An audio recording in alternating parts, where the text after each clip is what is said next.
নমস্কার বন্ধুরা, তোমাদের সকলকেই স্বাগত জানাই আমার রান্নাবাটি পরিপাটি চ্যানেলে। লক্ষ্মী পুজোর উপলক্ষে সবার বাড়িতেই তো নাড়ু বানানো হয়, তাই আজকে আমি তোমাদের দেখাবো আমি কিভাবে নারকেল নাড়ু বানাই। প্রথমেই এখানে একটা নারকেলকে 2 কোপ দিয়ে দুভাগে ভাগ করে নিলাম। এরপর নারকেলগুলোকে ভালো করে কুড়িয়ে একটা থালাতে নিয়ে নিলাম। এবার এর মধ্যে 250 গ্রাম আখের গুড় দিয়ে ভালো করে মেখে নিলাম।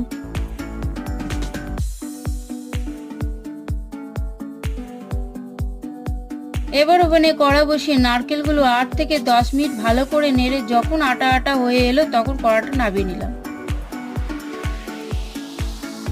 এবার হাতের মধ্যে একটু ঘি মাখিয়ে নারকেলগুলোকে হাতের মধ্যে নিয়ে গোল গোল করে পাকিয়ে নিলেই রেডি নারকেল নাড়ু।